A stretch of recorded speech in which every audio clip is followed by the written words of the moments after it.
Thanks, Malcolm.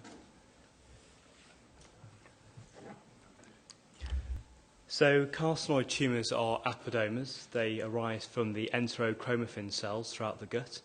70% of them are found in the GI tract, and 10% of patients with carcinoid tumours will have hepatic metastases at the time of presentation.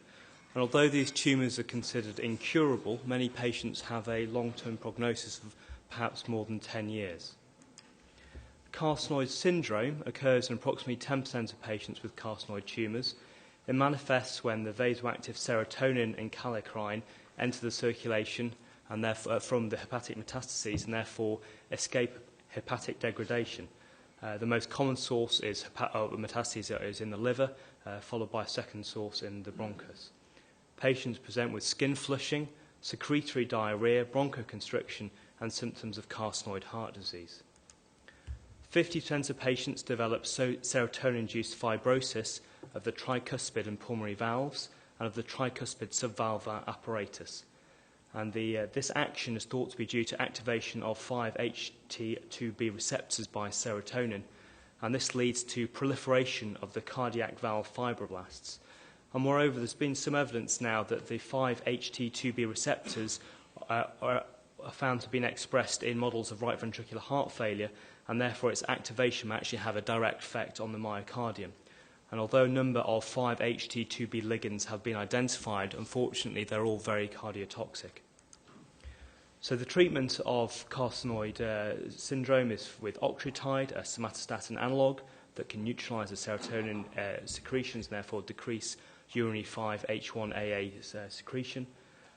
Methylsergide maleate is now not used due to problems with severe retroperitoneal fibrosis. And kyproheptadine is an antihistamine, which is symptomatically useful against severe flushing. And of course, surgical resection of the tumour, and more commonly now for hepatic metastases, endovascular chemoembolization to reduce the hepatic load.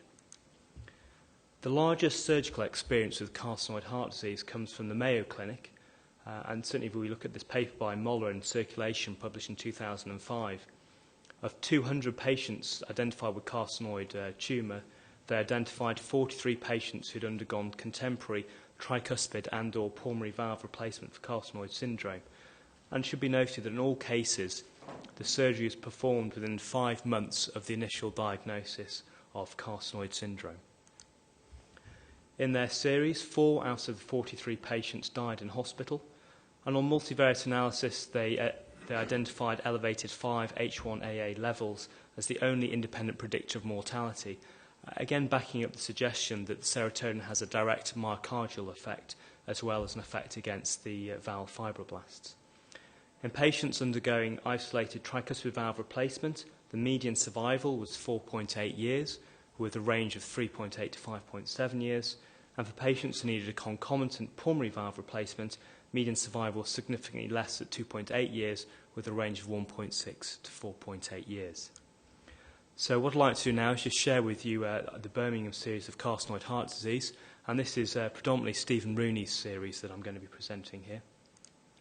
So he's operated on 15 patients since February 2008, and he's had 3 deaths, all from right ventricular failure, but the remaining 12 patients have all been alive at last follow-up. They had a mean age of 65 with a range of 30 to 71. All the patients were in NYHA 3 or 4 with a low mean Euro score. So 3 patients underwent an isolated tricuspid valve replacement, 7 underwent a combined pulmonary valve replacement, 2 had an ASD closure, 1 required an aortic valve replacement as well as an ASD closure, and we actually think that this patient had a large ASD and actually had carcinoid aortic valve, and 1 patient unfortunately also required 3 bypass grafts at the and an aortic valve at the time of their tricuspid and their pulmonary valve replacement. And the last 10 patients have all had epicardial pacing wires placed and tunneled laterally into the rectus sheath. So the vast majority of patients, 14 out of 15 patients, required inotropic support to be weaned from bypass. And in 9 patients, this has been significant and prolonged. And 3 patients required an intra-aortic balloon pump. After the first death from right ventricular failure, we had 2 other patients who we were aware had quite dilated and impaired right ventricular function, who we considered preoperatively for some sort of MCS, probably a central levotronics approach, both which, however, were weaned slowly from bypass successfully on, at that time, moderate doses of inotropic support, but, however, did unfortunately succumb to death from right ventricular failure later on the ITU, and therefore the role of MCS remains quite debated in our department. Other post-operative complications included 3 patients who required a tracheostomy for a prolonged respiratory wean, 1 patient who was re-explored for bleeding, and only 3 patients, in fact, who only required a permanent pacemaker. So what sort of lessons have we learnt from our brief experience? Well, in the Mayo series, all the patients had surgery within 5 months of their initial diagnosis of carcinoid syndrome. We're sort of similar but reverse in this series. In this series, only 4 patients had surgery within 5 months of diagnosis. And unfortunately, all 3 patients who died following their surgery had a delay of well over a year from their original diagnosis to the time of their surgery. And this is the sort of patient we're then presented with, a 69-year-old gentleman with a 3-year history of carcinoid disease, who has a massive tumour load, who's got tense ascites, who's undergone multiple chemoembolization of his liver lesions, and has lost a huge amount of weight. And I guess it's not surprising on hindsight that patients like that have not done terribly well in our series so far. The other problem, of course, is right ventricular dysfunction, which most of these days' presentations have been about. And, of course, it does remain difficult to assess right ventricular function. All the patients in this series have moderate to severe right ventricular dilatation. We've been assessing these with a combination of TOE and MRI, although we have had some problems clearly with the MRI scanner. And these are the sort of common pictures we see on our echocardiography, massively dilated right ventricles. And when we look at the MRI, we see huge end diastolic and systolic volumes with reduced ejection fractions in most patients, but with no obvious regional wall motion abnormalities. So in conclusion, surgery for carcinoid heart disease results in significant improvement and is associated with an improved prognosis for patients. Most patients have right ventricular dysfunction and require considerable inotropic support post-operatively. In our experience, mortality is high, especially in patients with severe RV dysfunction, and we are considering the role of temporary mechanical support in these patients. And patients with large tumour burden, with ascites and severe weight loss, seem to be troubled in their recovery following surgery. Thank you for your attention. Thanks, Neil. We're going to go straight with Tessa, I think, and then maybe have some questions when we've covered all of the topic. Good afternoon, everybody. You're just going to have to give me a minute to hook up. Just while she's loading up, out of interest in terms of the members of the audience, what about a hands up if you've had significant experience of dealing with patients like this? Not 15. No. So a small handful. Okay. Was his ascites right ventricular failure ascites? I think a combination of right ventricular hepatic dysfunction, idiopathic renal syndrome. I think as you imagine, the mortality meeting is a lot of presentation. Yeah. It's very difficult as well. Some of these patients have been brought to you and you don't necessarily think operating on them initially is a good idea. Your arm is twisted and twisted and twisted, and then further delay, further out. Yeah.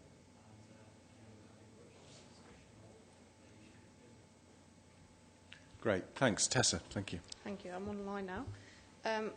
Just to prevent any confusion, I'm not Harry Singh, and I'll explain in a minute why his name is there. Mr. Wilson asked me to talk about the Birmingham experience, concentrating on the anaesthetic management of carcinoid patients. Like Neil already mentioned, we've done 15 patients since 2009.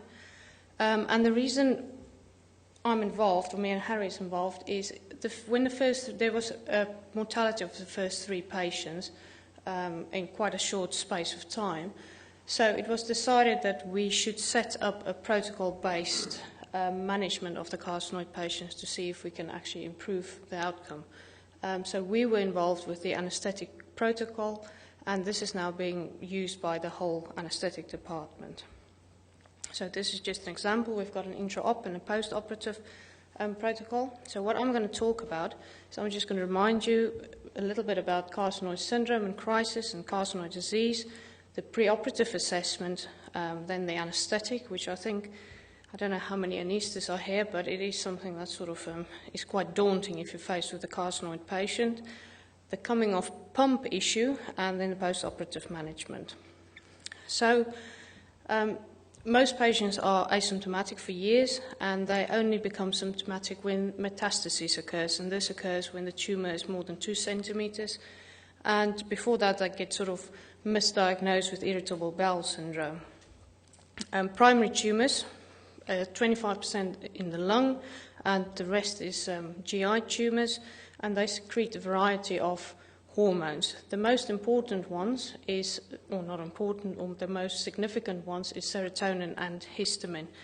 The primary lung tumours can have carcinoid syndrome without the presence of metastases, but obviously, because the liver deactivates the hormones, it's once you get metastases in the liver that patients with primary GI tumours become symptomatic. So carcinoid syndrome, 10% of carcinoid tumours display carcinoid syndrome, and you get the classic triad of flushing, diarrhea, and right-sided heart disease. And serotonin seems to be the main culprit. The inactivation of hormones is mainly in the liver, but a bit in the lungs, and it's therefore obvious that once you get liver metastases and another source of hormones that's directly sort of related to the blood flow to the right side of the heart, that you're going to get predominantly right-sided heart disease.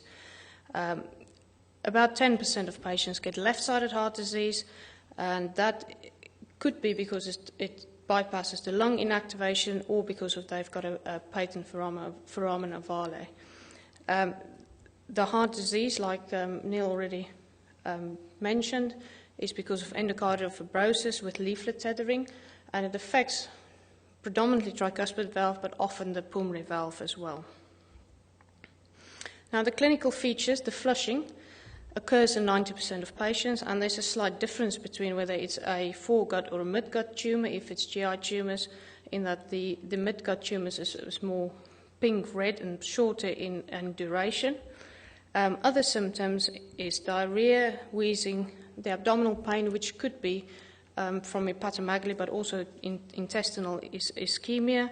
We've mentioned the heart disease, and then they can have some other skin diseases, and the sort of extreme end of the spectrum is when they get pellagra.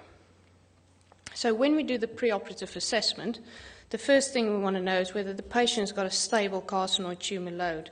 So have they been treated? And Neil's already gone through the treatment options, but the smaller the tumour, and if they've had treatment, the lower the tumour load would be. The second question we want to ask is whether this patient's got, how symptomatic is the patient from hormone release. So you want to know about the frequency and severity of the flushing and diarrhea and wheezing. And you also want to know how their symptoms are controlled. Are they well controlled? Most patients are started on a short-acting somatostatin analog, and they started on a dose of sort of 50 micrograms subcut TDS, but that can be increased to 200. And they're left on this for 2 to 4 weeks for them to stabilize, and then they'll be converted to a longer-acting formula. You can either get the 2-weekly formula or the 4-weekly formula, which they get intramuscularly. So the next question is, what cardiac lesions is there? Like I've already said, tricuspid regurgitation is common, pulmonary regurgitation is common. You can get stenotic portions of this valve as well, and you can get left-sided heart disease as well. And the other important question is, what is the RV function? It is important because you're going to either come off pump or not come off pump, depending on the RV function. But it is very difficult to assess the RV function in the face of severe tricuspid regurgitation because the RV has got a low afterload. So the normal things we use for RV function is a sort of an eyeball, and we can measure the tricuspid annular descent, the TAPSE. But it has been shown that TAPSE is usually inaccurate if there's severe TR, which is almost always the case in carcinoid disease. So it is difficult, and these ventricles, these RVs, are always dilated, so it is difficult, but we have cardiology input and MRI. We use MRI as well to try and quantify the RV function. So on admission day, there's two types of patients.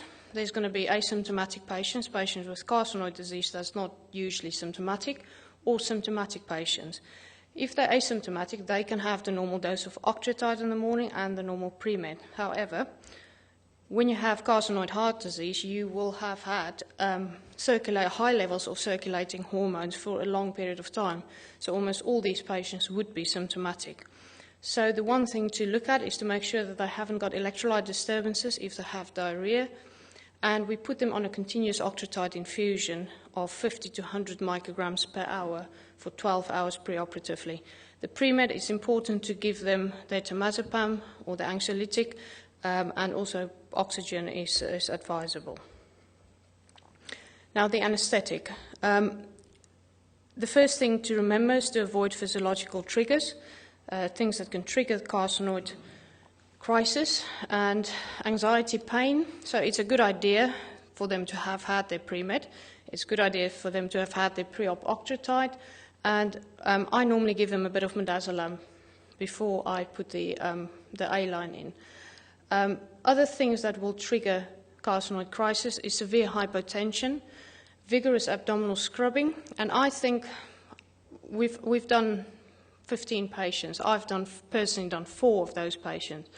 And an observation is, I think if the surgeon cannulates the IVC, that's a time that we actually do see a very real potential, or that almost all the patients I've done has had a crisis at that point. It's probably to do because it's close to the liver and they sort of manipulating there. And then the other thing is to avoid unsafe drugs. It's the sort of exam question you learn when you're studying for your FRCA. And I tried to group them into the induction drugs. So the safe drugs are most induction drugs that we use. I don't even think we've got thiopentone in our cupboards anymore. And then we have the muscle relaxants and safe muscle relaxants. Again, we mostly use rocuronium. We used to use pancuronium. Analgesia, the opioids, morphine and tramadol is unsafe, but luckily alfentanil is safe. And herein lies the problem, that most of the vasoactive drugs we use is unsafe. And just to mention that all inhalation anesthetic agents is safe. So why are these drugs unsafe? Well, most of them is because, or some of them is because they cause histamine release, like atracurium, mivacurium, morphine. Tramadol doesn't cause histamine release, but it enhances serotonin secretion, which is also one of the culprits. And suxamethonium, luckily, we do not get faced very often with the possibility of a patient for a rapid sequence induction coming for a tricuspid valve replacement. Suxamethonium in itself is not completely contraindicated, but it can induce a crisis because of fasciculations that stimulate the liver. There's a lot of controversy, if you like, about metaraminol. Metaraminol is what we always use, the sort of lilac syringe to keep the blood pressure up. Some of the literature says you shouldn't use it. There's case reports of people who's used it without any problems. It does, however, have an indirect sympathopathomimetic effect, and any agents that causes or that stimulates the autonomic system could have a sort of unknown consequence. Noradrenaline is slightly different in that it will release bradykinin, and therefore, if you give noradrenaline, trying to get the blood pressure up, you actually could worsen the hypertension if you have a crisis. So the other thing to do is to recognize a carcinoid crisis. These patients could flush. Most of them flush. They could have severe hypotension, and this is normally due to bradykinin. Treatment for that is octreotide and fluids. They could have extreme hypertension, and of the 4 patients I've done, 1 nothing happened to, except she had VF when we tried to float the swan. 2 had severe hypertension, and the surgeon's not too happy when your pressure goes to 180, 190, and it sort of stays there for a while. Even though they say in the literature it could be brief, it doesn't feel very brief at that moment in time. And then I've had 1 patient with severe hypotension. So how do we treat the crisis? Well, the mainstay of the treatment is octreotide boluses. We normally are on octreotide infusion as well, and you can give 100 to 200 micrograms, depends on how severe the crisis is. You can give up to 1,000 micrograms, so we normally have a 20 ml syringe handy with that dilution. You can use ondansetron, serotonin antagonist. You can use Piriton. I'm not going to try and say that name again. And you can use, I've just been to South Africa, so that's my excuse. I've just come back from Afrikaans for 2 weeks. You can use hydrocortisone and you can use ranitidine. The one thing that I have found that does work is to just slug them with some more fentanyl, especially the ones that's hypertensive. So just a few points about octreotide. It's a somatostatin analog, so it counteracts serotonin and kinin activity. It's better for treating hypotension crisis than a hypertensive crisis. And the other thing, which I actually didn't know until I was actually really reading through the literature, is it takes 10 minutes to kick in. But like I say, 10 minutes can be a very long time if you have a pressure of 40 or a pressure of 180. The other thing to remember, in our hospital anyway, it's a patient-only prescription, so be prepared. Make sure that you've got enough octreotide the day before. Make sure you talk to pharmacy and order it. We find that our ward staff, depending on who's on, some of them just don't know what it is and then they don't give it, even though it's been prescribed. It has happened. And also just note that there's different strengths. If you try to make up 100 micrograms per mil with 50 microgram ampules, you're going to have a whole desk full of ampules. And then the side effects, it can decrease insulin and glucagon secretion. So what we normally do is the patients come down from the ward on an octreotide infusion. We then give them we give them some midazolam, give them another octreotide bolus just before induction. They get some ondansetron, they get a large dose of opioid fentanyl is what we use, and then we use any of the preferred induction agents, and we use rocuronium. We use phenylephrine for blood pressure control, and I always have this handy as well, drawn up, in case there's a crisis, then you can give that as well. The infusions we use is the normal sort of infusions. I think most people use an analgesic, plus or minus propofol inhalation agent. We keep them on octreotide at anything between 50 and 300 micrograms per hour, depending on how symptomatic they are. They all get aprotonin because that sort of suppressed the kinin system. I don't know, I find with phenol doses, phenol is not a very nice drug to use to treat brief hypertension. So some of them we put on a phenol infusion, and we use vasopressin, but at a maximum dose of 6 ml an hour to prevent gut ischemia. We also Parker one at 20 centimeters. This was after we've... What happens is that if we need to remember to do it, the surgeon needs to advance the swan round, because the one patient we did was beautiful. She came off bypass beautifully on only enoxamer, and I floated the swan and she went into VF, and it was not very nice. So intraoperatively, you need to be vigilant. Patients can flush, but they are covered up, so it's difficult to see. They're covered in chlorhexidine, so that's pink anyway. When they're on bypass, it's very difficult sometimes to see whether they're hypertensive or hypertensive because there's so many variables. And then on separation from bypass, that's probably the more difficult bit. You need to weigh up the balance of inducing a carcinoid crisis and managing your RV failure. The drugs we use as first-line vasoactive drugs, so we always come off on inotropes. We try and use enoxamone by giving a small loading dose in the pump, and then start a maintenance dose 3 to 5 ml an hour, and we use vasopressin plus or minus phenylephrine. It's worth trying maybe when you're coming off bypass a bolus dose of calcium. So this is fresh off the press, yesterday's patient. That was at half flow, and it's a combination. I think it's good to have TOE, but the RV is something you can see over the top of the drapes as well, so it's sort of a combination of looking at both. It sort of looked moderate there. I gave a bit of calcium. For me, at that point in time, I only had one picture at a time. It looked okay. We then came off to quarter flow, and the RV was just, you can see there, it's just the free wall is just not contracting very well. So unfortunately, we had to use adrenaline. Now, adrenaline may or may not induce a carcinoid crisis. It's therefore important to give a test dose before you start your adrenaline infusion. And what we do, we give a test dose of 4 micrograms and wait for 3 minutes and see what happens. And this is the same patient, so that was the quarter flow. And here, with the adrenaline infusion at quarter flow, it did look, and also over the top, it did look much happier. Be very careful if you're going to use noradrenaline for the reasons I've already described, because it could actually make a bad situation a lot worse. And they should all be on octreotide infusion if you're not already on octreotide infusion, if you use vasoactive drugs or second-line inotropes. Inhaled nitric oxide is sort of a last resort. So post-op, remind the ITU staff to avoid the unsafe drugs. Make sure they've got adequate pain relief. We continue the octreotide infusion for 48 hours.